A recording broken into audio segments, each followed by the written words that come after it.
တန္တရာဥစေယဒုက္ခဓမ္မ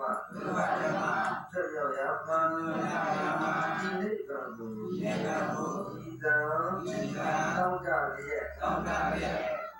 ကံအကျိုး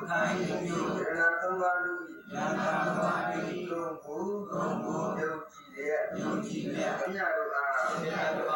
ဤတိတ်တို့ဒီမင်္ဂလာအိမ်တို့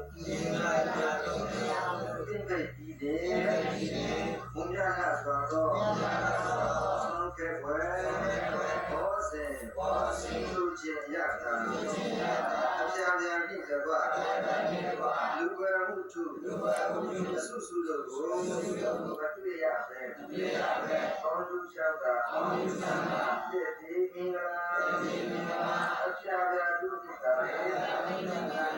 တွေ့ကြုံပေါင်းတရားကြည့်လေဝါရကြည့်ပါကြောင်းမိမိအတွက်ဒီကာအတွက်ရရွာအတွက်စေပြုအတွက်သာသနာအတွက်လောကလူသားဒီအများတို့ကောင်းကျိုးအတွက်ဆောင်ရွက်နိုင်တာကိုကျင့်ကြံကြိုးကုပ်အားထုတ်နိုင်ကြသောမြို့ကောင်းသားမြို့ကောင်းသမီးအတိရှိရပါလို့ဆိုဒီရန်လေးလက်ထချင်းများမင်္ဂလာရှင်